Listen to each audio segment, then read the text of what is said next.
Hello everyone, आप सभी का स्वागत है हमारे YouTube channel online study class में। आज की इस वीडियो में हम देखेंगे छत्तीसगढ़ सहायक शिक्षक एवं शिक्षक भर्ती परीक्षा 2026 के लिए हिंदी भाषा एवं शिक्षण शास्त्र का मॉडल पेपर 1 देखेंगे। बहुत ही इंपॉर्टेंट क्वेश्चंस हैं, वीडियो को लास्ट तक जरूर देखिएगा। आपको क्वेश्चन देखकर ही समझ में आ जाएगा। पूरा मॉडल पेपर न्यू पैटर्न के हिसाब से बनाया गया है, बहुत ही इंपॉर्टेंट है, एग्जाम में आने लायक है पूरा। निम्नलिखित में से शुद्ध वर्तनी वाले शब्दों का चयन कीजिए बोल रहा है। उज्ज्वल, आशीर्वाद, कवित्री और पूजनीय।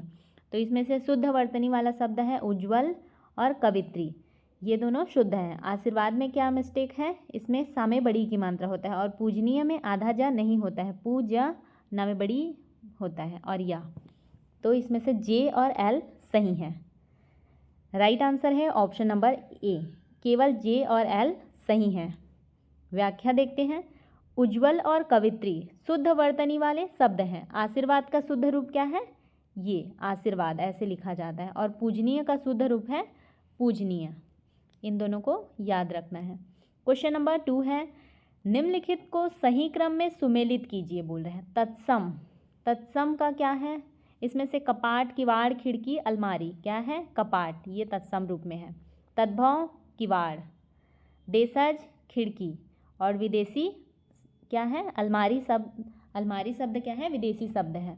तो 1 2 3 4 राइट आंसर है ऑप्शन नंबर ए का 1, बी का 2, सी का 3 और डी का 4। कपाट क्या है, तत्सम शब्द है। किवाड़, तद्भव, खिड़की क्या है, देशज और अलमारी विदेशी। क्वेश्चन नंबर 3 है, निम्नलिखित में से सही कथनों का चयन कीजिए बोल रहा है।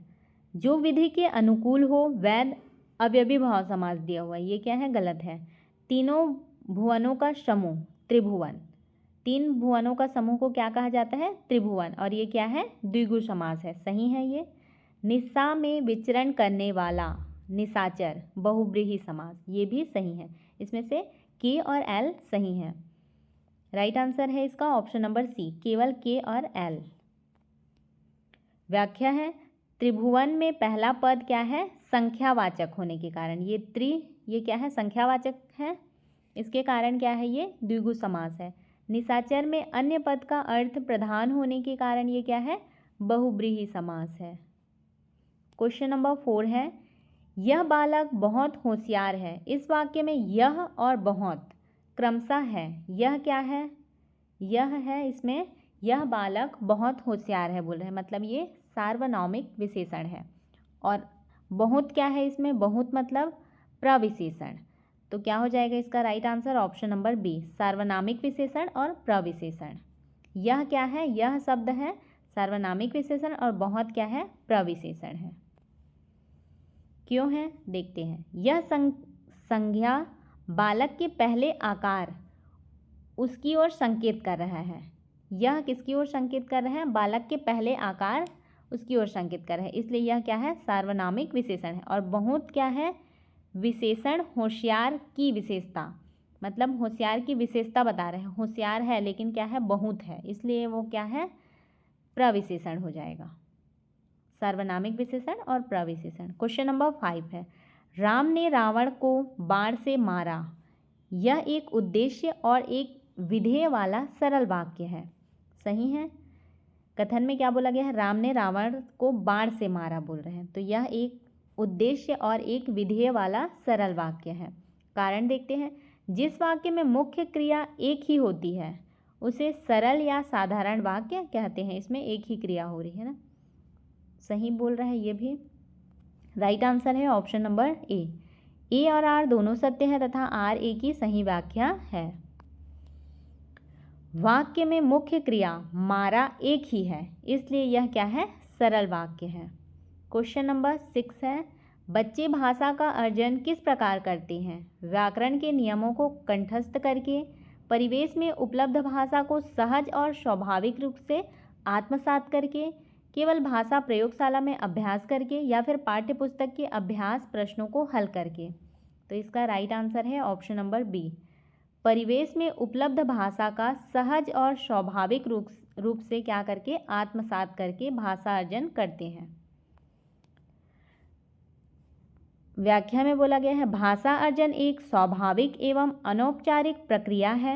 बच्चा अपने सामाजिक एवं भाषाई परिवेश से भाषा को सहज रूप से सीखता है। क्वेश्चन नंबर 7 है पठन प्रक्रिया में डिकोडिंग का प्राथमिक अर्थ क्या है।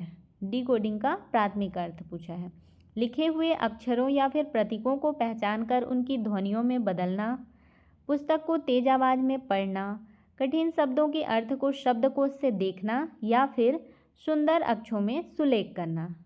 तो पठन प्रक्रिया में डिकोडिंग का अर्थ है लिखे हुए अक्षरों या फिर प्रतीकों को पहचान कर उनकी ध्वनियों में बदलना। ये क्या है डिकोडिंग का प्राथमिक अर्थ। डिकोडिंग का अर्थ लिखित प्रतीकों को पहचान कर उनसे संबंधित ध्वनियों से जोड़ना। यह पठन प्रक्रिया का महत्वपूर्ण प्रारंभिक चरण है। क्वेश्चन नंबर 8 है भाषा के चारों कौशलों सुनना, बोलना, पढ़ना और लिखना। ये याद रखना है, ये सुनना, बोलना, पढ़ना, लिखना ये क्या है भाषा के 4 कौशल हैं के संबंध में कौन सा कथन सत्य है बोला है। ये चारों कौशल एक दूसरे से पूर्णतः पृथक हैं। ये चारों कौशल अंतः संबंधित हैं और एक दूसरे को प्रभावित करते हैं। सुनना और पढ़ना ग्रहणात्मक कौशल है बोला है, बोलना और लिखना अभिव्यक्तिकात्मक कौशल है। तो इसमें से सत्य कथन कौन सा है। इसमें ऑप्शन दिया हुआ है नीचे JKL करके, तो इसमें से देखते हैं कौन कौन सा सही है। ये चारों कौशल एक दूसरे से पूर्णतः पृथक है बोला है, ये सही नहीं है, एक दूसरे से संबंधित है। के नंबर सही है, एक दूसरे को प्रभावित करते हैं बोल रहे हैं। सुनना और पढ़ना ग्रहणात्मक, सुनना मतलब कोई बोल रहा है और सुन रहे हैं, और पढ़ना भी ग्रहण करना, ये भी सही है। बोलना और लिखना अभिव्यक्तिकात्मक कौशल है, ये भी सही है। KL और M सही है। किस में दिया हुआ है KLM, ऑप्शन नंबर C में, ये क्या है राइट आंसर है। सुनना और पढ़ना ग्रहणात्मक, जबकि बोलना और लिखना क्या है अभिव्यक्तिकात्मक कौशल है। चारों कौशल एक दूसरे से जुड़े हुए हैं, पृथक नहीं है। क्वेश्चन नंबर 9 है एक समावेशी भाषा कक्षा में शिक्षक को क्या रणनीति अपनानी चाहिए। समावेशी भाषा कक्षा में बोला है केवल प्रतिभाशाली बच्चों पर ध्यान देना चाहिए, सभी बच्चों की भाषाई और एवं सांस्कृतिक पृष्ठभूमि का सम्मान करते हुए विविध शिक्षण सामग्रियों का प्रयोग करना चाहिए बोल रहे हैं, सही है। कमज़ोर बच्चों को कक्षा से अलग बैठाना चाहिए, केवल मानक भाषा का प्रयोग अनिवार्य कर देना चाहिए। तो इसमें से option number B right answer है। क्या करना चाहिए, सभी बच्चों की भाषाई एवं सांस्कृतिक पृष्ठभूमि का सम्मान करते हुए विविध शिक्षण सामग्रियों का प्रयोग करना चाहिए। ये क्या है एक समावेशी भाषा कक्षा में शिक्षक को जो रणनीति अपनानी चाहिए वो है। समावेशी शिक्षा प्रत्येक बच्चे की विविधता, भाषा एवं सांस्कृतिक पृष्ठभूमि का सम्मान करते हुए समान सीखने का अवसर प्रदान करना चाहिए। क्वेश्चन नंबर 10 है कथन में बोला गया है बच्चों द्वारा भाषा सीखने के दौरान की जाने वाली त्रुटियां शिक्षण अधिगम प्रक्रिया में केवल बाधा नहीं बल्कि महत्वपूर्ण अंतर्दृष्टि प्रदान करती है। सही है, कारण त्रुटियों का विश्लेषण करने से शिक्षक को बच्चों की सोच और अर्थ निर्माण की प्रक्रिया को समझने में मदद मिलती है। ये भी सही है। राइट आंसर है ऑप्शन नंबर ए और R दोनों सही हैं तथा RA की सही व्याख्या है। व्याख्या है बच्चों की त्रुटियां यह समझने में सहायता करती हैं कि बच्चा भाषा को किस प्रकार समझ रहा है और अर्थ का निर्माण कैसे कर रहा है। क्वेश्चन नंबर 11 है धनुष्टाकार शब्द का सही संधि विच्छेद और संधि का नाम क्या है। धनुष्टाकार शब्द का संधि विच्छेद और संधि का नाम पूछा है, तो क्या हो जाएगा धनुष्टाकार, धनु, धनु प्लस टंकार, ये क्या है सही संधि विच्छेद है।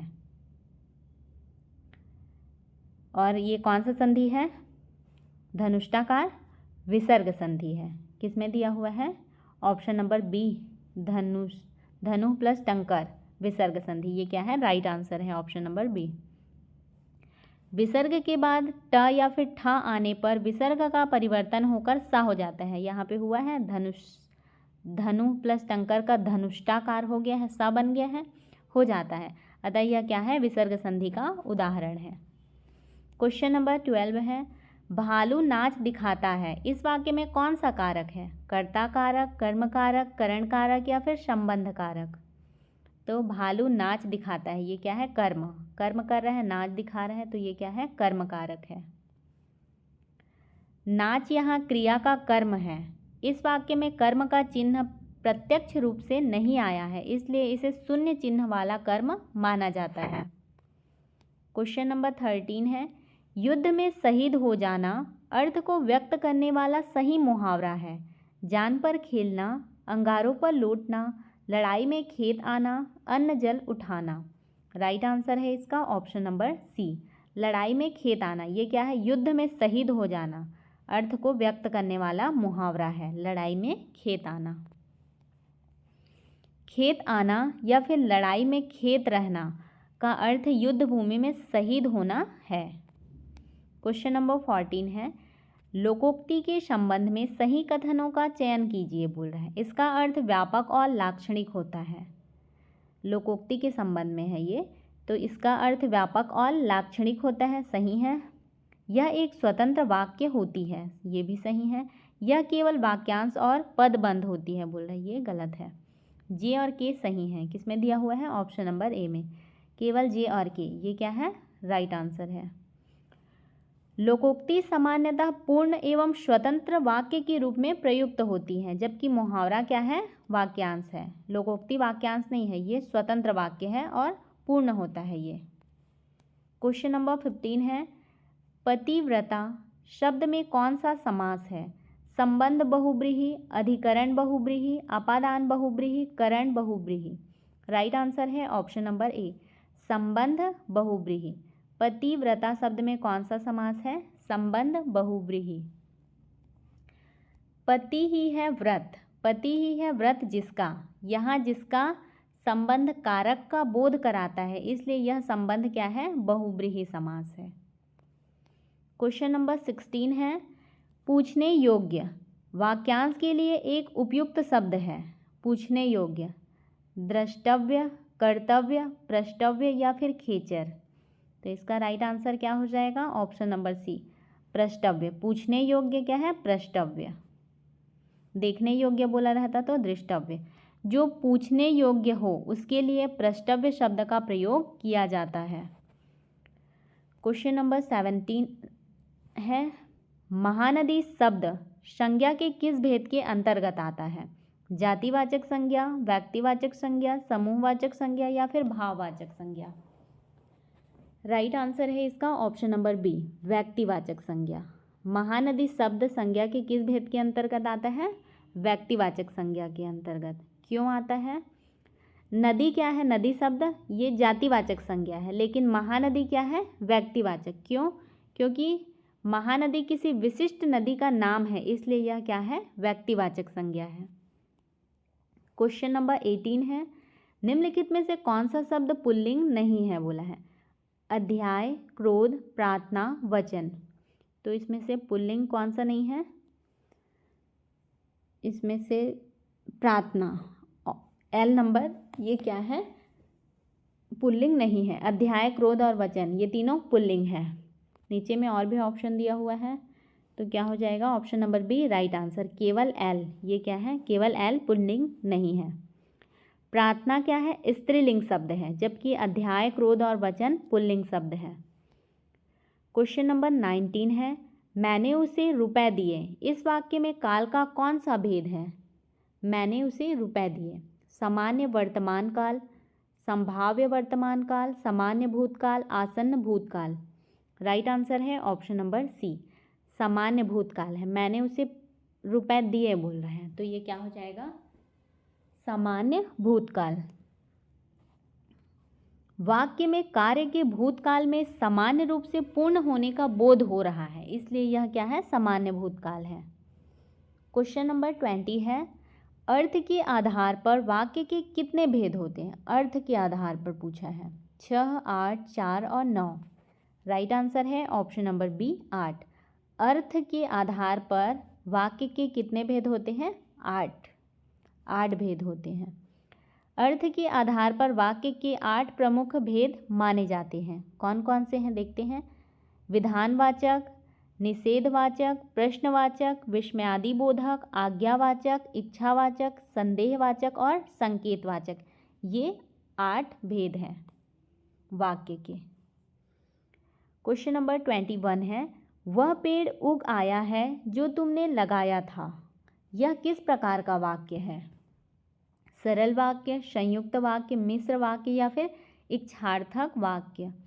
तो ये क्या है, वह पेड़ उग आया है जो तुमने लगाया था, ये है मिश्र वाक्य। इस वाक्य में एक मुख्य उपवाक्य और एक आश्रित उपवाक्य है जो से जुड़ा है, इसलिए यह मिश्र वाक्य है। क्या बोला जा रहा है यहाँ पे, जो बोला जा रहा है। वह पेड़ उग आया है जो तुमने लगाया था, मतलब ये मिश्र वाक्य।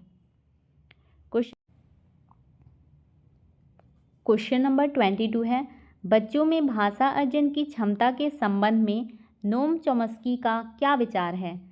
क्या विचार है। बच्चे भाषा अनुकरण और सुदृढ़ीकरण से सीखते हैं। बच्चों में भाषा सीखने की क्षमता जन्मजात होती है। बच्चा केवल समाज के साथ अंतःक्रिया से भाषा सीख सकता है। भाषा विकास केवल त्रुटियों के सुधार पर निर्भर करता है, बोल रहा है। तो इसका राइट आंसर है ऑप्शन नंबर बी, बच्चों में भाषा सीखने की क्षमता जन्मजात होती है। ये भाषा अर्जन की क्षमता के संबंध में नोम चॉम्स्की का विचार है। चॉम्स्की के अनुसार बच्चों में भाषा सीखने की एक जन्मजात क्षमता होती है जिसे भाषा अर्जन यंत्र LAD की अवधारणा से समझाया जाता है। क्वेश्चन नंबर 23 है, लिखित सामग्री को बिना आवाज किए शांत होकर मन ही मन पढ़ना वाचन का कौन सा प्रकार है, पूछा है। सस्वर वाचन, मौन वाचन, आदर्श वाचन या फिर अनुकरण वाचन। तो क्या है ये, मन ही मन में पढ़ रहे हैं मतलब मौन वाचन है। Option number B right answer है। बिना आवाज निकाले लिखित सामग्री को पढ़कर उसका अर्थ ग्रहण करना मौन वाचन कहलाता है। क्वेश्चन नंबर 24 है, निम्नलिखित को सुमेलित कीजिए, बोल रहे हैं। साहचर्य विधि, साहचर्य विधि का क्या हो जाएगा। साहचर्य मतलब चित्रों और कार्डों को देखकर वस्तु व शब्द में संबंध स्थापित करना। और श्रुतलेख, श्रुतलेख क्या है, सुने हुए शब्दों या वाक्यों को ध्यानपूर्वक लिखना। फिर श्रवण कौशल है सुनी गई सामग्री का अर्थ ग्रहण करना। राइट आंसर है इसका ऑप्शन नंबर ए का 1, बी का 2 और सी का 3। साहचर्य विधि में चित्रों एवं शब्दों के बीच संबंध स्थापित किया जाता है। श्रुतलेख में सुनकर लिखना तथा श्रवण कौशल में सुनी गई सामग्री को समझना शामिल है। क्वेश्चन नंबर 25 है, कथन में बोला गया है, संवेद पाठ सस्वर समूह वाचन विधि में शिक्षक और छात्र एक साथ या फिर छात्र अनुकरण करते हुए गद्य पद का पाठ करते हैं, बोल रहे हैं। सही है, संवेद पाठ बोला है। कारण इस विधि में झिझक दूर होती है, उच्चारण में सुधार होता है और छात्रों का स्वर सधता है। सही है रीज़न। राइट आंसर है ऑप्शन नंबर ए और आर दोनों सत्य है तथा आर ए की सही व्याख्या है। समूह में स्वस्वर पाठ करने से बच्चों की झिझक कम होती है तथा उच्चारण और स्वर में सुधार होता है। क्वेश्चन नंबर 26 है, एक बहुभाषिक कक्षा में शिक्षक को बच्चों की मातृभाषा के प्रयोग के प्रति क्या दृष्टिकोण रखना चाहिए, बोल रहे हैं। इसे कक्षा की व्यवस्था के लिए एक समस्या समझना चाहिए। इसे एक सहज और समृद्ध संसाधन के रूप में स्वीकार करना चाहिए। बच्चों को केवल परीक्षा की भाषा में बोलने के लिए विवश करना चाहिए। मातृभाषा के प्रयोग पर दंड देना चाहिए। राइट आंसर है ऑप्शन नंबर बी। इसे एक सहज और समृद्ध संसाधन के रूप में स्वीकार करना चाहिए। किसको? एक बहुभाषिक कक्षा में शिक्षक को बच्चों की मातृभाषा के प्रयोग के प्रति क्या दृष्टिकोण रखना चाहिए? इसको एक सहज और समृद्ध संसाधन के रूप में स्वीकार करना चाहिए। बहुभाषिकता कक्षा में ज्ञान निर्माण और भाषा सीखने का महत्वपूर्ण संसाधन है। क्वेश्चन नंबर 27 है, भाषा के सतत और व्यापक मूल्यांकन CCE का मुख्य बल किस पर होना चाहिए? केवल बच्चों की व्याकरण ज्ञान की परीक्षा लेने पर, बच्चों की भाषा प्रयोग की क्षमता का निरंतर और व्यापक अवलोकन करने पर, केवल सत्र के अंत में लिखित परीक्षा आयोजित करने पर, या फिर बच्चों की श्रेणी, ग्रेड्स और अंक देने पर।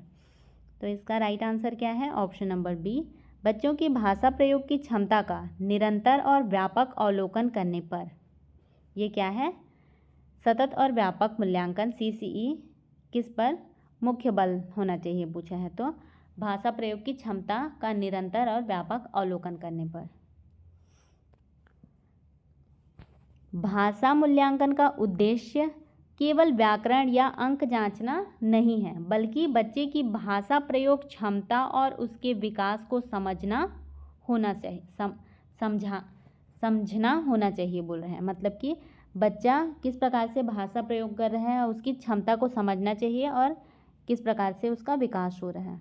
क्वेश्चन नंबर 28 है, अधिगम प्रक्रिया में बच्चों द्वारा की जाने वाली त्रुटियों के बारे में कौन सा कथन सत्य है बोल रहे हैं। अधिगम प्रक्रिया में बच्चों द्वारा की जाने वाली त्रुटियों के बारे में सही कथन पूछा। ये अधिगम की प्रक्रिया का एक स्वाभाविक हिस्सा है। ये सही है। यह दर्शाती है कि बच्चा किस प्रकार अर्थ ग्रहण कर रहा है। ये भी सही है। उन्हें तुरंत कठोरता से दंडित करके मिटा देना चाहिए। ये गलत है। जे और के सही हैं। राइट आंसर है ऑप्शन नंबर बी, केवल जे और के। बच्चों की त्रुटियां अधिगम प्रक्रिया का स्वाभाविक हिस्सा है। इनका विश्लेषण करके शिक्षक बच्चे की सोच और समझ को बेहतर ढंग से जान सकता है। क्वेश्चन नंबर 29 है, संज्ञाओं की पुनरावृत्ति को रोककर वाक्यों को सौंदर्ययुक्त और प्रवाहपूर्ण बनाता है बोल रहे हैं। विशेषण, क्रिया, सर्वनाम या फिर क्रिया विशेषण। राइट आंसर है ऑप्शन नंबर सी, सर्वनाम। संज्ञाओं की पुनरावृत्ति को रोककर वाक्यों को सौंदर्ययुक्त और प्रवाहपूर्ण बनाता है। कौन बनाता है? सर्वनाम। सर्वनाम संज्ञा के स्थान पर प्रयुक्त होते हैं। इनके प्रयोग से संज्ञा की बार बार पुनरावृत्ति नहीं होती और वाक्य अधिक प्रवाहपूर्ण बनता है। क्वेश्चन नंबर 30 है, सैंधव शब्द का पर्यायवाची शब्द है मघवा, अश्व, वारी या फिर तड़ाग। इसका पर्यायवाची शब्द कौन सा है? अश्व। सैंधव शब्द का पर्यायवाची शब्द क्या है? अश्व। सैंधव का एक अर्थ क्या होता है? घोड़ा। अतः इसका पर्यायवाची शब्द क्या है? अश्व। इसका PDF आपको हमारे टेलीग्राम चैनल और व्हाट्सएप ग्रुप पे मिल जाएगा। आपको हमारी यह वीडियो कैसी लगी कमेंट करके ज़रूर बताएं। यदि आपको हमारी यह वीडियो अच्छी लगी हो तो वीडियो को लाइक करें, अपने दोस्तों के साथ शेयर करें और चैनल को सब्सक्राइब करना बिल्कुल भी ना भूलें।